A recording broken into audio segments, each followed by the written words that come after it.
That's a oneness path. मतलब मेरे parents को अजीब लगा जब मैं मेडिकल फील्ड छोड़ के स्पिरिचुअल फील्ड में आया, but it was my oneness path. मेरी अंदर की कॉलिंग थी कि भाई तू ये छोड़ और ये कर।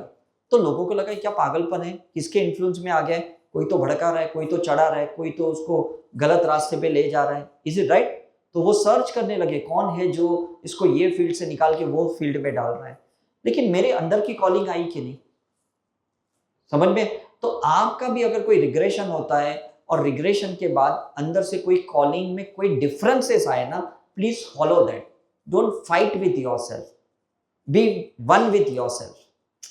नहीं तो हम अपने आप से फाइट करते हैं कि यार तू सही कह रहा है गलत कर रहा है, तू सही कर रहा है गलत कर रहा है। जब अंदर लड़ाई चलती है तो डेफिनेटली बाहर की पूरी दुनिया ना फिजूल की लगती है, पूरी दुनिया बकवास लगती है कि सारे लोग फंसाने वाले, ये दुनिया में ना कोई किसी का नहीं रहा, सब लोग है ना अपनी स्वार्थी है, सेल्फिश है।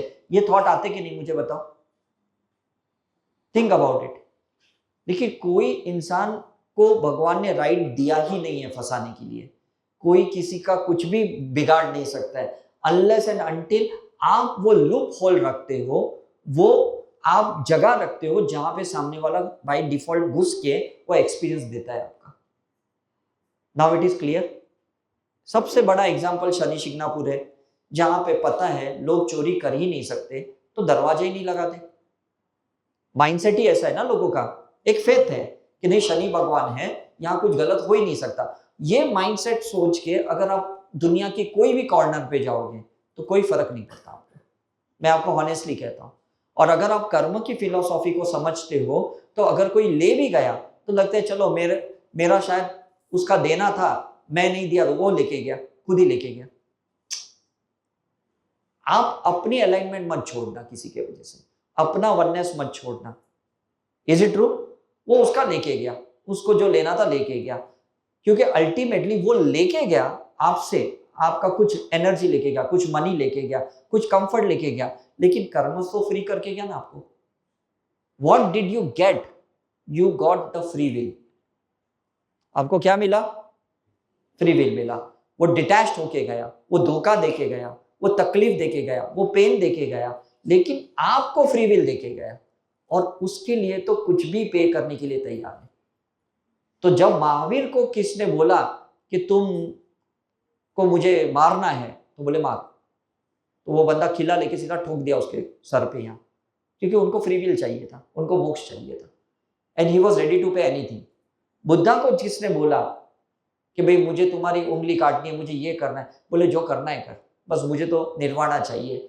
सो you should be ready to pay anything अगर रियली आपको फ्री विल चाहिए। तो free will is your first step for your oneness. उसके बाद आपकी मुक्ति है, उसके बाद आपका मोक्ष है। बगैर फ्री विल का आपको मुक्ति नहीं मिल सकती और बगैर मुक्ति की आपको मोक्ष नहीं मिल सकता। Is it clear? तो वननेस के बाद क्या होगा कि नेक्स्ट कभी फ्यूचर में जब आप साई करुणा मिशन की रिट्रीट में आओगे तो बहुत जल्दी हम लोग शिवा की एक कॉन्शियसनेस को एक रिट्रीट क्रिएट कर रहे हैं, जहां पे हम आपको शून्य में कैसे होना, जो वननेस के ऊपर का एक फंडा है, उसमें आप आ पाओगे। और जब वो शून्य में आओगे ना तो पूरी यूनिवर्स ब्रह्मांड के साथ ना मर्ज हो जाओगे। अभी तो आपको अपने आप से मर्ज होना है, इन लोगों से मर्ज होना है, लेकिन एक टाइम ऐसा आएगा कि पूरे ब्रह्मांड से मर्ज होना पड़ेगा। आपके 5 एलिमेंट्स, सारे 5 एलिमेंट से मर्ज होने चाहिए। आपकी चेतना ब्रह्मांडीय चेतना से मर्ज होनी चाहिए और उसके लिए आपको प्रिपेयर करना पड़ेगा। तो मैं हमारे वननेस के टीचर को हमेशा कहता हूं कि अगर आप स्टूडेंट को वननेस सिखाते हो तो आपको शून्य में रहना पड़ेगा, आपको शिवा की कॉन्शियसनेस में रहना पड़ेगा। आप खुद वननेस में हो तो वननेस नहीं सिखा सकते। बीकॉम का स्टूडेंट बीकॉम को नहीं पढ़ा सकता है, एमकॉम वाला बीकॉम को पढ़ा सकता है। Is it right? Post graduated वाला ग्रेजुएटेड स्टूडेंट को पढ़ा सकता है करके। तो आपको भी ना अब ये जो एडवांस क्लास वाले लोग हैं उससे आप एक क्लास अलग वननेस में आ गए। Is it right? तो कल अगर मैं आपको बोलूंगा कि जाके एडवांस क्लास को पढ़ाओ, अब पढ़ा पाओगे। मैं एडवांस वालों को बोलूंगा बेसिक क्लास में जाके पढ़ाओ, वो पढ़ा पाएंगे, क्योंकि एक लेवल ऊपर आ गए कि नहीं आप। Is it right? तो वननेस के ऊपर क्या है? शून्य है। कैसे शून्य है? मैंने एक टॉक में कहा था, शायद अगर आपने सुना होगा, कि 0 ऊपर है, 0 के नीचे 1 है और यहां पे 2 to 9 है। Is it right? समझ में आ रहा है कि नहीं? तो आप जब 1 के ऊपर आओगे तो 0 ही होगा, राइट? और 0 में पूरा ब्रह्मांडीय शक्ति आ गई है, सब कुछ आ गया, पूरा शिवा आ गया। वो शंकर नहीं जिसको हम आइडलिस्टिक मानते, वो शिवा जो सबका गॉड है, वो क्रिश्चियन का भी गॉड है, वो मुस्लिम का भी गॉड है, वो बुद्धिज्म का भी है, वो महावीर का भी गॉड है, जैनिज्म का भी है। वो शून्य जो सबका गॉड है, उसमें आपको लीन होना पड़ेगा, उस फ्रीक्वेंसी में आपको आना पड़ेगा। Is it right? So don't think the oneness is end to everything. अभी तो बिखरे पड़े से हम एक वन में आ जाएंगे और उसके बाद हम शून्य में जाने के लिए तैयार रहेंगे। Is it right? So don't think this is an and, चलो हम वननेस में आ गए तो सब गए। वननेस में आने का मतलब we are in comfort with ourselves and we are with comfort with everyone, that is a oneness. But comfort is again an hurdle to moksha. समझ में आ रहा है कि नहीं? Is again hurdle to the moksha. तो इसलिए क्या होता है, कभी कभी कुदरत है ना हमें आपस में लड़ाता है। क्यों लड़ाता है? क्योंकि शून्य में लाना है। तो आप बोलोगे यार मैं तो कभी सोच भी नहीं सकता हूं कि ये बंदा मुझे धोखा देगा, मैंने तो पूरा इसको सरेंडर किया था। Is it right? पूरी लाइफ इसके ऊपर मैंने छोड़ दी और इसने मुझे धोखा दिया। क्योंकि अल्टीमेटली शिवा चाहता है जिससे आपका अटैचमेंट है वही आपको मोक्ष दे सकता है, और तो कोई दे भी नहीं सकता।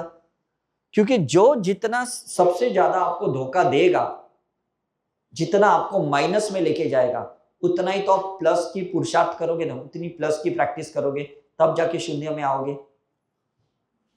Think about it. तो हमारे घर के जो 4-5 फैमिली मेंबर्स हैं, जितने भी लोग हैं, वही लोग हैं जो सबसे ज्यादा टॉर्चरिंग है और वही कारण है जो हमें मोक्ष में लेके जाएंगे। You can not run away from them. Is it clear? क्योंकि अटैचमेंट उनसे ही है, कर्मा उनसे ही है। दादा भगवान के फाउंडेशन में ये बहुत अच्छे से समझाया जाता है कि चिकनी फाइल बोलते हैं उसमें, कि हमारी जो फाइल्स है वो उनके साथ ना बहुत अटैचमेंट वाली है, बहुत सख्त फाइल्स है। तो जैसे जैसे हम उन पे काम करते हैं ना, हम अपने पे काम करते हैं, हम उनसे डिटैचमेंट करते हैं तो हम अपने आप से ज्यादा कनेक्ट होते हैं। Is it right? सो ये इसलिए उनमें फाइल 1 फाइल 2 का एक बहुत अच्छा कॉन्सेप्ट है। अगर आप उनकी वीडियोस देखोगे, नीरुमा की वीडियोस देखोगे, दीपक भाई की वीडियोस देखोगे, आपको बहुत मजा आएगा ये कॉन्सेप्ट समझने में कि कर्मा का कॉन्सेप्ट क्या है। It is the concept of detachment. लेकिन डिटैचमेंट किससे? जिनसे सबसे ज्यादा अटैचमेंट है। आप ऐसा नहीं बोल सकते हो कि मैं इंदिरा गांधी से डिटैच्ड हूं, मैं राजीव गांधी से डिटैच्ड हूं। How it make sense of it? आप अटैच्ड ही कब थे उनसे? Is it right? डिटैच उससे होना है जिससे सबसे ज्यादा अटैच्ड हो। अगर आप नहीं होंगे तो शिवा किसी भी तरह से हुक कैन कुक, आपको कहीं ना कहीं षड्यंत्र रचाएगा और आपको डिटैच करवाएगा। Is it true? बिकॉज उनका एक शून्य का जो एक यूनिवर्स में कॉन्सेप्ट डाला गया है कि हर चीज शून्य होनी चाहिए। अगर कोई शब्द आप इस ब्रह्मांड में छोड़ते हो, एक इमोशन भाव छोड़ते हो, जब तक उसको आप शून्य नहीं करोगे ना, आपको मोक्ष नहीं मिलेगा। तो सोच समझ के कोई शब्द को छोड़ना, सोच समझ के कोई भाव को छोड़ना, सोच समझ के कोई एक्शन छोड़ना, बिकॉज आपको उसी को न्यूट्रल करने के लिए वापस आना पड़ेगा, शून्य करने के लिए आना पड़ेगा। Is it true? तो जिससे भी आपने अटैचमेंट क्रिएट किया है इस लाइफ में, सोचा नेक्स्ट लाइफ में मुझे सलमान खान मिल जाए, ऐश्वर्या राय मिल जाए, तो कभी ना कभी तो मिलेगी, नो डाउट। लेकिन जब मिलेगी ना, वही आपको तोड़ेगी, वही आपको तोड़ेगा और तब आपको मोक्ष मिलेगा। Is it true? तो ये मैं क्यों आपसे कहने की कोशिश कर रहा हूं? क्योंकि ये साइंस कुछ अलग ही है जो शायद ग्रंथों में कहीं मेंशन नहीं किया गया है। And that's a hidden science of all the religion and all the spiritual aspect, कि जहां हमें ये समझना है कि शिवा को सिर्फ वर्शिप नहीं करना है, हम उस शिवलिंग के ऊपर पानी डालते हैं, जल डालते हैं, दूध डालते हैं, अपने दिमाग को ठंडा करने के लिए डालते हैं। समझ में कि नहीं? अपनी डिजायर्स को हम ही उसको बहा रहे हैं। जो भी हमारा अटैचमेंट किससे है? वाटर से, इमोशन से, तो हम पानी डाल रहे हैं। हमारा अटैचमेंट किससे? दूध से है, मिल्क से है, ऑल द सब्सटेंसेस से, वो चीजें हम डाल रहे हैं। Is it right? हम हनी डालते हैं, जो भी चीजें जो हमसे अटैच्ड है वो चीजें हम भगवान के ऊपर अर्पित करते हैं। हम फास्टिंग करते हैं, उपवास करते हैं, खाना छोड़ देते हैं। Is it right? हम साइलेंस में रहते हैं, ये मन का उपवास है, थॉट का उपवास है, फास्टिंग है, इमोशंस का उपवास है, डिटैच्ड होते हैं, ब्रेकअप करते हैं, फॉरगिवनेस करते हैं। अभी EFT किया कि नहीं? Is it right? होपोनोपो किया कि नहीं? तो यही तो चीज है, यही तो जरिया, यही तो थेरेपी है, जहां पे आप हर चीज को न्यूट्रलाइज, जीरो करते हो, और जैसे आप हो जाते हो तो इतने शिवा से कनेक्ट होते हो। Is it right? और शिवा से जितना कनेक्ट होंगे तो प्योर धरती माँ, प्योर माँ की शक्ति से कनेक्ट होंगे। प्योर धरती माँ की शक्ति मतलब क्या? Pure compassion, pure love, not a energy of manifestation, energy of love and compassion. अभी हम गलत एनर्जी ले रहे हैं। कौन सी एनर्जी माँ से ले रहे हैं? मैनिफेस्टेशन की ले रहे हैं। हमें कौन सी एनर्जी लेनी है? कंपैशन की लेनी है, लव की लेनी है। समझ में कि नहीं? लाइट तो शिवा से लेनी है, लव तो माँ से ही लेना पड़ेगा। अब समझ में आए? और जब लाइट और लव दोनों इक्वल फ्रीक्वेंसी में मिल गए ना, तो समझ लो वो वननेस क्रिएट हो गया। Now it is clear? समझ में आए? तो दोनों मतलब हम father sky and mother earth, इस दोनों को हम एक ही हार्ट चक्र पे लेंगे, एक ही जगह पे उनको इस्टेब्लिश करेंगे, तो डेफिनेटली हम वननेस पे आ गए। तो वननेस पहले हार्ट पे आएगा हमारे साथ, क्योंकि ऊपर 3 चक्र, नीचे 3 चक्र। उसके बाद वननेस क्राउन चक्र पे आएगा, हमसे और परमात्मा से वननेस आएगा। Is it right? और करते करते जब ऊपर के चक्र और एक्टिवेट हो जाएंगे तो oneness with all God goddesses हो जाएंगे, ऑल द कॉन्शियसनेस, जिसको हम कहते हैं 33 करोड़ देवी देवता। मतलब एक लाइट से जो इतनी चेतनाएं विभ्योर हुई है, उनके साथ हम वननेस में आ जाएंगे। तो that is the ultimate achievement. Is it right? तो हम ये नहीं बोलेंगे कि भाई महावीर क्षत्रिय थे और ये जैनिज्म कहां से क्रिएट हुआ, हम इसे बोल ही नहीं सकते। Is it right? बुद्धा क्षत्रिय थे, लेकिन एक बुद्धिज्म कहां से क्रिएट हो गया? क्योंकि वो मर्ज हो गए, और मर्ज होने के बाद उन्होंने उस शून्य में चले गए, लेकिन लोग उस शून्य को नहीं समझे, तो उसका एक रिलीजन बना दिया, उसके कॉन्सेप्ट बना दी, उसकी एक थियरी बना दी, उसकी एक स्कूलिंग कर दी, क्योंकि वो हैंडल नहीं कर पाए ना, समझ ही नहीं पाए कि ये अहिंसा को हम कैसे डिफाइन करें। तो उन्होंने अहिंसा को हिंदुइज्म में नहीं लिया, उन्होंने कहा नहीं क्षत्रिय में अहिंसा नहीं होता, हिंसा होता है। Is it right? तो उन्होंने अहिंसा को एक जैनिज्म का एक रिलीजन बना दिया। Now you got the point? हम कभी भी समझ नहीं सकते, ये इसी का एक अपर वर्जन है, इसी की पोलैरिटी है, इसी की ड्यूअलिटी है। हमको लगता है सेकंड चीज के लिए कोई सेकंड चीज होनी चाहिए, एक अदर रिलीजन होना चाहिए, बट उसी का तो था। तो कृष्ण ने जब महाभारत खत्म हुई, हिंसा खत्म हुई, तो अहिंसा के लिए तो ज्योतिर्लिंग पे लेके गए कि नहीं? तो कॉन्सेप्ट तो उन्हीं का था कि नहीं, मुझे बताओ। Is it right? रावण से लड़के सीता माँ को लेके आए राम जी, लेकिन सीता माँ को डिटैच करके वापस वननेस में आ गए कि नहीं वो? Is it right? लेकिन ये कॉन्सेप्ट हम डाइजेस्ट नहीं कर सकते। हम जो दो चीज को ना दो अलग अलग तरीके से देखते हैं कि ये व्हाइट है, ये ब्लैक है, इसको व्हाइट की जगह व्हाइट, ब्लैक की जगह व्हाइट। लेकिन अगर हम दोनों को एक टाइम पे देख सकते हैं तो इसका मतलब हम वननेस में है। Now it is clear? तो इम्परफेक्ट में परफेक्ट होता है और परफेक्ट में इम्परफेक्ट होता है। बुरी चीज में कभी अच्छी चीजें होती है और अच्छी चीज में ही बुरी चीज होती है। तो इसका मतलब अच्छी बुरी कोई चीज होती नहीं है, बस चीजें होती है, जिसको कहते हैं एग्जिस्टेंस। अब समझ में आ रहा है? तो एग्जिस्टेंस को सिर्फ होने देना है, एग्जिस्टेंस को बाइफरगेट नहीं करना है, डिफरेंशिएट नहीं करना है, भेदभाव क्रिएट नहीं करने।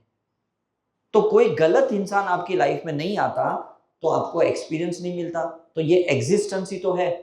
और अच्छा इंसान नहीं आता, उसे अटैचमेंट नहीं होता, और जब उसे धोखा मिलता तो डिटैचमेंट भी नहीं सीखते आप, वो भी तो एग्जिस्टेंस ही है। Is it clear? आज हमको बहुत धूप लगती है, समर है, पानी पीते हैं, इज इट राइट? लेकिन जब हमारी किडनी खराब हो जाती है तब वही डॉक्टर कहते हैं सोच समझ के पानी पीना। तो मतलब वाटर तो एग्जिस्टेंस है कि नहीं? आप ये नहीं बोलोगे कि किडनी वाले पेशेंट के लिए पानी खराब है। Is it right? नहीं, लेकिन उसके लिए एक रेस्ट्रिक्शंस है, वो खराब नहीं है। डिफरेंस समझ रहे हैं यहां पे मैं क्या बोलने चाह रहा हूं? रेस्ट्रिक्शंस है ना? तो कभी कभी चीजें ना हमें अपने एंगल से नहीं देखना है, हमें यूनिवर्स के एंगल से देखना है, हमें गॉड के व्यू से देखना है कि गॉड के व्यू में ना कोई पाप पुण्य नहीं होता, कोई अच्छा बुरा नहीं होता, कोई राम और राक्षस नहीं होता, रावण नहीं होता, एग्जिस्टेंस होता है।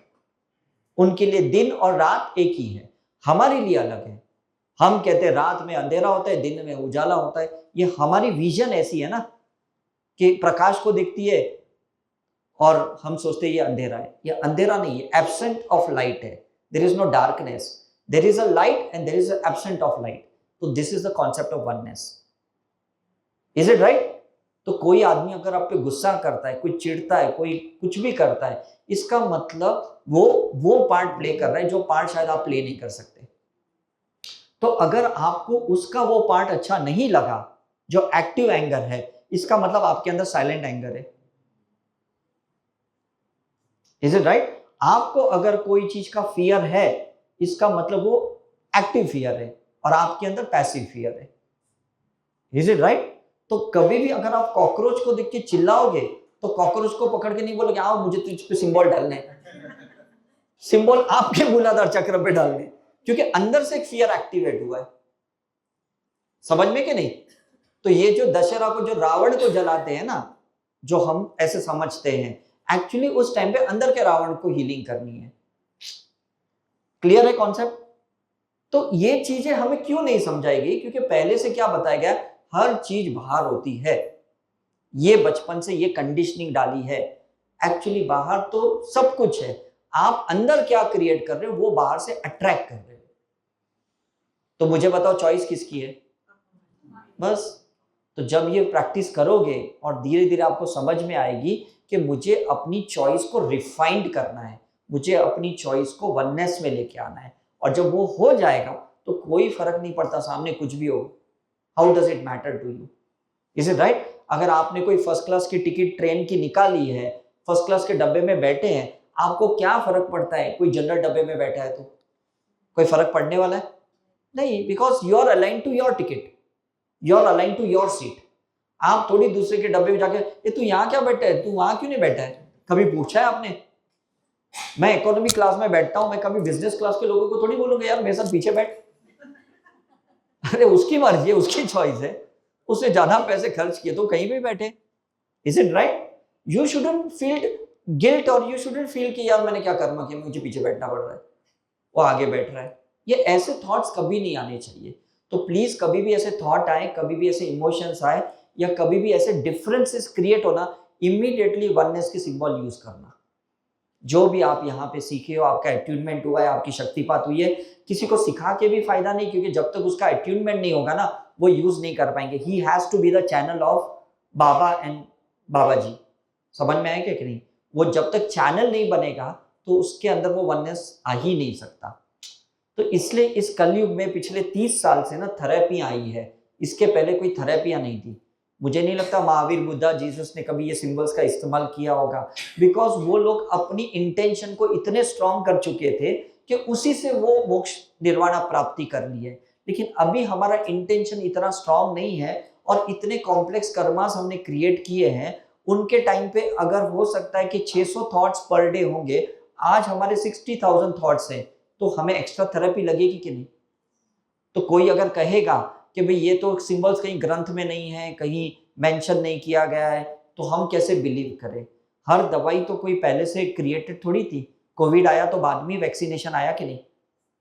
तो थिंक अबाउट इट। तो ये जो नागा साधु आते हैं, जो 12 साल 6 साल के बाद जो आते हैं, ये लोग ही तो कुछ नया नया डिजाइन करके जाते हैं, क्योंकि इन्हें पता चलता है कि अब इस भीड़ में क्या कर्म चल रहा है, क्या कॉम्प्लेक्सिटी चल रही है, क्या मतलब अनवांटेड चीजें चल रही है। तो ये लोग फिर कोई ना कोई चीज को डाउनलोड करते हैं किसी ना किसी के अंदर, या सिंबल्स डाउनलोड करते हैं, या मंत्र डाउनलोड करते हैं, या कोई एक थेरेपी डाउनलोड करते हैं, और उसके बाद में ये ट्रीटमेंट का पार्ट बन जाता है। जैसे साइंटिस्ट कैसे जाते हैं ना, रिसर्च करते कि नहीं, कि इसके लिए ये वायरस के लिए ये एंटीवायरल मेडिसिन होना चाहिए, ये बैक्टीरिया के लिए एंटी बैक्टीरियल ये मेडिसिन होनी चाहिए। तो ये नागा साधु भी सारे साइंटिस्ट है, यूनिवर्सल साइंटिस्ट है, जिनको दुनिया से कोई लेना देना नहीं। वो अपनी लेबोरेटरी में बैठे हुए हैं और वो नई नई चीजें बनाते हैं। जब वो देखते हैं कि इस मेडिसिन की नीचे ये इश्यू क्रिएट हुआ है, तब उसको लॉन्च करते हैं। Is it right? तो शायद मुझे लगता है ये वननेस का सिंबल इसलिए आया क्योंकि अब इस यूनिवर्स को इसकी ज्यादा जरूरत है। हम किसी को कन्वर्ट करके वननेस में नहीं ला सकते कि भाई ये हिंदू है तो इसको क्रिश्चियनिटी में कन्वर्ट करके वननेस में लाए, दैट इज नॉट पॉसिबल। ये तो जातिवाद हो गया कि नहीं? Is it right? हमें किसी को कन्वर्ट नहीं करना है, हमको लोगों को वननेस में लाना है। हमको किसी को भटकाना नहीं है, किसी को भड़काना नहीं है। ये शब्द समझ रहे हैं आप? हमको वननेस में लेके आए तो बात खत्म होगी। Is it clear? So any question before we end? Yes? नहीं, एलिमेंट्स का फर्क है ना। मैंने हमेशा कहा है कि हर मंत्र फायर एलिमेंट है, इज इट राइट? और हर सिंबल ईथर एलिमेंट है, राइट? तो एलिमेंट का फर्क पड़ जाता है करके, राइट? फॉर एग्जाम्पल, आप कोई खाना गैस पे गर्म करके खाते हो, इज इट राइट? और कोई खाने को आप रॉ खाते हो क्योंकि उसमें सनलाइट ऑलरेडी गई है। फायर तो दोनों में है, एक गैस पे गर्म होके माइक्रोवेव में गर्म हो रहा है और एक सूरज की किरण से अंदर किरण लेके बैठा हुआ है, फल है, फ्रूट है, वेजिटेबल है, आप उसको खा रहे हो। तो it's matter of your choice के नहीं। तो कोई क्या कहेंगे कि नहीं मैं तो है ना टमाटर कच्चा खा लूंगा, और कोई कहेगा नहीं मैं टमाटर की सब्जी खा लूंगा। अब उसको सब्जी के लिए गैस पे रखना पड़ेगा, इज इट राइट? और कोई कहेगा मुझे रॉ खाना है, तो ऑलरेडी सनलाइट तो है ही, तो उसको फिर गर्म करने की जरूरत क्या है गैस पे, राइट? सो कोई देखो, it's matter of your choice of element. कोई कहेगा मुझे कर्म को बर्न करना है तो उसको मंत्र चाहिए। कोई कहेगा मुझे मंत्र को इवेपरेट करना, मुझे कर्म को इवेपरेट करना है, तो वो सिंबल्स का इस्तेमाल करेंगे, इज इट राइट? हमने पिछले जन्मों में ना बहुत सारे कर्मकांड कर लिए, बहुत सारे हवन यज्ञ ये सब कर लिए हैं शायद, इसलिए शायद अभी हम यंग सोल से मैच्योर सोल पे आए, मेडिटेशन में आए, एयर एलिमेंट में आए। अब शायद एयर एलिमेंट से अभी हम ईथर एलिमेंट में आ रहे हैं, एक एलिमेंट और थोड़ा ऊपर आ रहे हैं, बिकॉज शायद पिछले लाइफ में बहुत मेडिटेशंस भी कर लिए, या हवन यज्ञ तो उसके पहले कर चुके हैं, तो एलिवेशन हुआ ना ये एलिमेंट का, इज इट राइट? अब कोई इंसान कोई झोपड़पट्टी में रह रहे हैं जो अर्थ एलिमेंट से कनेक्टेड है, उसको आप फायर तक लेके आ सकते हो, उसको आप डायरेक्ट ईथर पे नहीं ला सकते हो। मैंने कितनी बार हमारे घर की सर्वेंट्स को मैंने बोला कि तुम्हारे इतने प्रॉब्लम्स है, तुम्हारे हस्बैंड बहुत दारू पी के मारपीट करते हैं, चलो मैं तुम्हें सिंबल सिखाता हूँ, तुम अपने हस्बैंड पे सिंबल डालो। बोलते नहीं नहीं नहीं, हमें अपना धर्म भ्रष्ट नहीं करना है, बिकॉज वो एलिमेंट को समझ नहीं रहे ना। उनके लिए अर्थ और ईथर में कितना डिफरेंस है। How can you make them understand? Think about it, is it right? But it's matter of the element. जैसे हम एज अ डॉक्टर किसी को कैप्सूल्स गोलियां देते हैं, किसी को आईवी फ्लूइड्स देते हैं, किसी को शॉक ट्रीटमेंट देते हैं, तो वो भी तो अलग एलिमेंट का हुआ कि नहीं? ट्रीटमेंट भी किसी को ऑक्सीजन देते हैं, वेंटिलेशन देते हैं, इज इट राइट? तो ये भी तो अलग एलिमेंट का हुआ कि नहीं, राइट? लेकिन रिवर्स होता है। रिवर्स मतलब कैसा है कि आप डायरेक्ट किसी को ऑक्सीजन नहीं दे सकते हो। कोई भी पेशेंट को, कोई कफ कोल्ड का पेशेंट आएगा, आप थोड़ी उसको ऑक्सीजन दोगे। तो कोई भी बंदा ना जो एक इन्फेंट सोल है, वो डायरेक्ट मेडिटेशन में नहीं आएगा। वो पहले तो ये सारे अर्थ एलिमेंट की मेडिसिन खाएगा, गोलियां खाएगा, है ना, कैप्सूल्स खाएगा, हायर एंटीबायोटिक्स खाएगा, पेन किलर खाएगा, ये सब चीजें खाएगा, है ना। उसके बाद उसको थोड़ा अगर सेंस हुआ, थोड़ा वो एलिवेट हुआ उसका सोल, तो वो इमोशन रिलीज करना सीख लेगा, वाटर एलिमेंट के थ्रू करेगा, इज इट राइट? उसके बाद थोड़ा और ज्यादा सेंसिबल होगा तो वो मंत्र चैंट करेगा, माला जप करेगा, गुरुओं के पास जाएगा, है ना, गुरुकुल में जाएगा और सारी क्रियाएं करेगा। उसके बाद उसको लगेगा कि बहुत साधु संतों गुरुओं के साथ घूम लिया, मुझे अपने साथ रहना है, तब वो एयर एलिमेंट के साथ जुड़ेगा, तब वो विपश्यना करेगा, मेडिटेशन करेगा, इज इट राइट? उसके बाद उसको लगेगा कि भाई बहुत मेडिटेशन कर लिया, लेकिन कुछ कर्मा है जो ईथर एलिमेंट पे या स्काई में, आकाशिक रिकॉर्ड में बहुत अभी भी मेरे भरे पड़े हैं, मेरे डीएनए में है इनविजिबली, तब जाके वो ईथर एलिमेंट से कनेक्ट होगा, सिंबल से कनेक्ट होगा। तो आप सोचो, आप डायरेक्ट किसी को डाल सकते हो सिंबल्स में? थिंक अबाउट इट, नहीं डाल सकते हो। मेडिकल ट्रीटमेंट भी डायरेक्ट शॉक ट्रीटमेंट नहीं देती है, डायरेक्ट ऑक्सीजन वेंटिलेटर ट्रैकियोस्टोमी नहीं करती है। जब उसको लगता है कोई नहीं चांस, तब जाके वो लास्ट लाइन ऑफ ट्रीटमेंट होती है ना। तो ये भी हमारी जो ईथर एलिमेंट है, ये लास्ट लाइन ऑफ ट्रीटमेंट है, क्योंकि ईथर को कोई पॉल्यूट नहीं कर सकता। एयर को कोविड तक आ गया, ईथर गॉड कभी पॉल्यूट नहीं हो सकते, सिंबल्स कभी पॉल्यूट नहीं हो सकते, इज इट राइट? ऐसा नहीं है कि किसी ने 4 गाली दी तो जोनार टूट गया, अरे ये जोनार का अलग ही शेप हो गया, ये ओम तो अलग ही बिगड़ गया। कोई सिंबल को तोड़ नहीं सकता, because it's a light code language, it's God's language. Human language, human psychology की जो मैट्रिक्स होती है ना, वो तोड़ सकता है कोई भी। ह्यूमन साइकोलॉजी को कोई तोड़ सकता है, गॉड की साइकोलॉजी को कोई नहीं तोड़ सकता, फोटॉन्स को कोई नहीं तोड़ सकता। ये डिफरेंस समझ में आ रहा है, राइट? फोटॉन्स को कोई नहीं तो, क्योंकि वो गॉड की लाइट है, उसकी लाइट में कौन इंटरफेयर, इतनी इंटेंसिटी किसमें है, किसी में भी नहीं है, राइट? तो जब जब कहते हैं ना कि कहीं अधर्म होता है, कहीं पाप होता है, तो वहां पे एक देवी देवताओं का आगमन होता है कहते हैं, तो वो उस फोटॉन्स को लेके आते हैं, उस लाइट को लेके आते हैं, उस सिंबल्स को लेके आते हैं, उसको नष्ट करने के लिए, उसको खत्म करने के लिए। Is it right? और अगर आप उस लैंग्वेज सीख लेते हो, आप वो सिंबल सीख के प्रैक्टिस करते हो, means you are the messenger of the latest god, goddesses, जो भी अवतार हो चुके इस दुनिया में, जो इस दुनिया में सब अधर्म की चीज खत्म करने के लिए आए हैं, आप उनके सूत्रधार हो गए, उनके मैसेंजर बन गए। Is it right? So just we have to work, we have to trust it, that's the main thing, and you apply on yourself.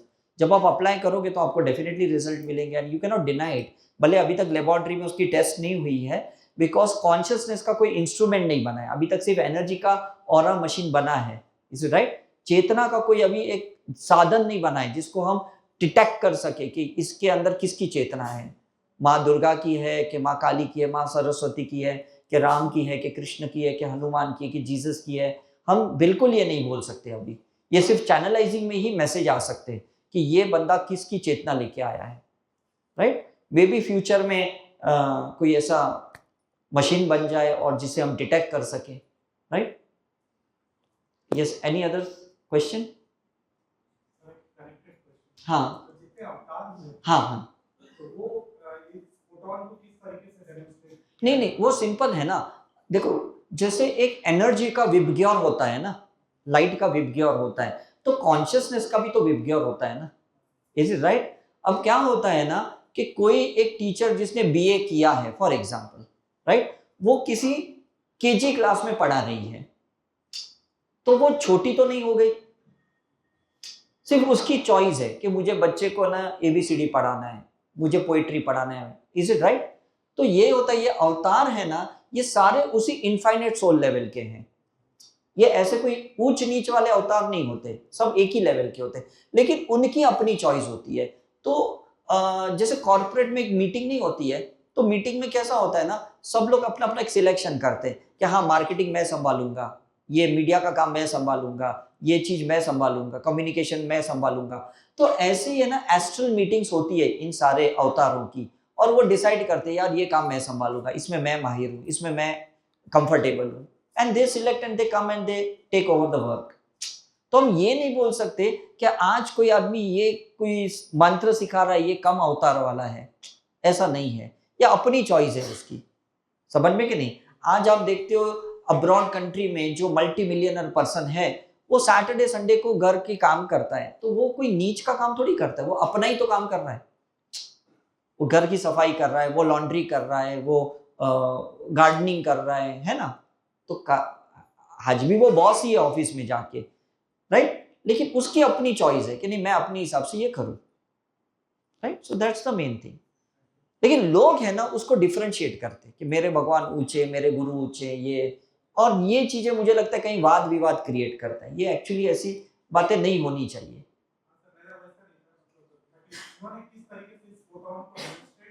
हाँ, नहीं, डेमोन्स्ट्रेट वैसे ही किया ना, क्योंकि मैंने कहा ना कि भाई कॉन्शियसनेस की भी तो फ्रीक्वेंसी होती है ना। Is it right? जैसे नव दुर्गा माँ है, तो उनकी भी तो फ्रीक्वेंसी है ना। अगर हम हर माँ की देखें तो उनकी जो एक बॉडीली स्ट्रक्चर है, या उनके हाथ में जो औजार होते हैं, किस में कमल होता है, किस में तलवार होती है, तो it's the different work chosen by themselves. Is it right? तो इसलिए हमें नवरात्रि में हम सब माँ की पूजा करते हैं। ऐसे नहीं है कि नवरात्रि में एक माँ की पूजा करो, इसकी करो, उनकी मत करो, ऐसा कोई नहीं बोलेगा आपको, राइट? और हर एक की कॉन्शियसनेस एक दूसरे में मिक्स है। मतलब अभी रिसेंटली मैं एक सीरियल देख रहा था, तो उसमें एक बच्चे ने क्वेश्चन किया कि विष्णु और शिवा फ्रेंडली है कि नहीं है। तो उनका एक अच्छा सा एक एपिसोड आया था कि नहीं, इंटरनली तो वो दोनों एक दूसरे में मर्ज्ड है, बट लोगों को लगता है ये है, वो ये है, it's not that way, right? एक क्रिएटर का काम करता है, एक मेंटेनेंस का काम करता है, एक डिस्ट्रक्शन का काम करता है. So it is distributed by them, their consciousness. It is the matter of their choice. Right? Yeah. Yes. हाँ, देखो आप है ना ऑलरेडी गुरु तत्व को समझ गए हो, तो वननेस की प्रैक्टिस करते हुए ना उसके साथ अच्छे से रह सकते हो. लेकिन इसका मतलब नहीं कि गुरु नहीं चाहिए. गुरु क्यों चाहिए? कि वो एक मॉनिटर करेंगे आपको, क्योंकि जहां आपकी अवेयरनेस कमजोर पड़ गई तो गुरु तो आपको देख के बताएंगे कि नहीं. अब दो टीम कितनी भी फ्रेंडली है, एम्पायर के बगैर मैच नहीं हो सकती. Is it right? और एम्पायर एक न्यूट्रल पर्सन है, एक वननेस वाला पर्सन है, उसको कोई फर्क नहीं पड़ता कोई टीम हारे कि जीते, राइट? तो आप जितने गुरु पे फेथ रखोगे तो मुझे लगता है आपके लिए इजी काम हो जाएगा. जैसे बच्चा कितना भी पढ़ लिख के बड़ा हो जाए, शादी भी कर ले, तो भी अगर माँ बाप की छत्र छाया में रहेगा ना तो फर्क पड़ जाता है ना? वो ऐसा बोलेगा मुझे क्या जरूरत है उनकी, अब तो मैं बड़ा हो गया हूं. बट कितनी भी एज होने दो, एक्चुअली वो कहीं ना कहीं इवॉल्व है, मैच्योर्ड है, तो डेफिनेटली गाइडेंस तो काम आएगी कि नहीं. Is it right? Yes. Any other question? Yes. हाँ हाँ हाँ, नहीं वो तो होने वाला है ना, बिकॉज जैसे हम नेचर क्योर में जाते हैं डिटॉक्सिफिकेशन के लिए, इज इट राइट? तो हमें वमन कराते हैं, विरेचन कराते हैं, है ना? तो डेफिनेटली चीजें सरफेस पे आती है ना? अभी आप जिम में जाते हो तो स्वेटिंग होती है, पसीना बाहर आता है, तो आता कहाँ से? अंदर से ही तो आता है. और जब तक वो क्लियर नहीं होगा तो फिर आप प्यूरिफाइड कैसे होंगे? That's a process of attunement. कि जब हम सर पे हाथ रखते, जब इन्वोक करते हैं आपके गुरु की, आपके हायर सेल्फ को अलाइन करते हैं उनसे, तो बहुत सी चीजें जो दबी रहती है रूट चक्र में उसके नीचे, वो सीधे ऊपर आ जाती है, और ऊपर आती है और उसके बाद इवेपोरेट हो जाती है. जैसे पसीना कैसे बाहर निकलता है, स्किन पे आ जाता है कि नहीं? रूट से सैक्रल पे आता है, सैक्रल से स्किन पे आता है. Is it right? तो इसी तरह से हमारे यहाँ से भी सब बाहर आता है. तो थोड़ा टाइम हेड हैवी रहता है, हेडेक होता है, अनइजीनेस लगता है, थोड़ा सुन्न हो जाता है, उसके बाद धीरे धीरे वो रिलीज होता है. तो that's a really best process, right? इसको जैसे हम डीक्लटरिंग ऑफ द माइंड कहते हैं, बॉडी का डिटॉक्सिफिकेशन कहते हैं, वैसे मुझे लगता है ये डी कार्मिक प्रोसेस है, कि कर्मा को रिलीज करने का एक एट्यूनमेंट प्रोसेस है. बिकॉज इसलिए आप देखो ना, पत्थर की मूर्तियों की एट्यूनमेंट की जाती है, प्राण प्रतिष्ठा की जाती है, क्योंकि पत्थर में कर्मा नहीं होता. ऐसा नहीं कि किसी इंसान को बैठ, तू बैठ, आज तेरी प्राण प्रतिष्ठा करते, अब तेरे आगे पीछे लोग परिक्रमा करेंगे, वो बैठ पाएगा आदमी? क्योंकि उसका खुद का कर्म है, वो कहाँ बेचारा स्टील हो जाएगा. Is it right? इसलिए मार्बल की मूर्ति लेके आते, पत्थर की लेके आते हैं, ऐसे करके. सो ये कॉन्सेप्ट समझने जैसा है हमारा. अब जो गणपति को हम लाते हैं 1.5 दिन के लिए, 5 दिन के लिए, 7 दिन के लिए, उनकी प्राण प्रतिष्ठा होती नहीं है, तो हमारे कर्म वो बेचारे एब्जॉर्ब करते, तो उनका विसर्जन करना पड़ता है ना? जिसकी प्राण प्रतिष्ठा हुई उसकी विसर्जन कोई नहीं करता, लेकिन जिसकी नहीं हुई वो एब्जॉर्ब कर लेता है. तो एब्जॉर्ब करने के बाद उसको घर पे कैसे रख सकते हैं आप?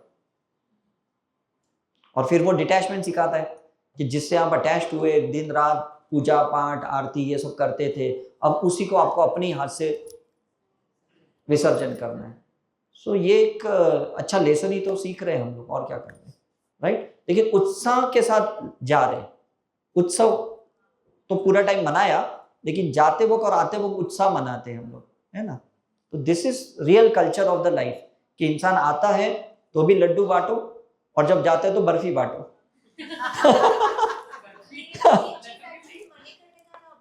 हाँ, दैट्स ये सब होता है. ओशो ने भी यही तो सिखाया था कि भाई एक्चुअली गणेश की सेलिब्रेशन की जैसे डेथ सेरेमनी होनी चाहिए. और यहाँ पर हम जिस तरीके से करते तो वहां देखने के बाद तो लगा गलत ही कर रहे हैं. बिकॉज रियल तो वो है ना, मोक्ष अगर किसी को आप भेज रहे हो तो बॉडी तो छोड़नी पड़ेगी कि नहीं? जीते जीत कैसे जाएगा आदमी? समझने वाली बात है, राइट? हम लोग संतों के लिए तो बोल भी देते हैं कि लाइव समाधि ले ली, बिकॉज उनको ये अलाउड भी है कि अपनी बॉडी में रहते हुए भी वो मोक्ष में चले जाएंगे, है ना, क्योंकि उनकी लिबर्टी होती है, उनका फ्री विल होता है, उनका कोई ग्रेविटेशनल कर्मा नहीं होता है जो उनको पुल करे डाउन। लेकिन हम लोग का तो है, तो डेफिनेटली हमें कोई दफनाएगा या जलाएगा या ये प्रोसेस करेगा तभी तो हमें मुक्ति मिलेगी ना, ऐसे कैसे मिल सकती है? सोचने वाली बात है, राइट? चलो एनी हाउ, मजा आ गया। Oneness is the best concept, keep on practising.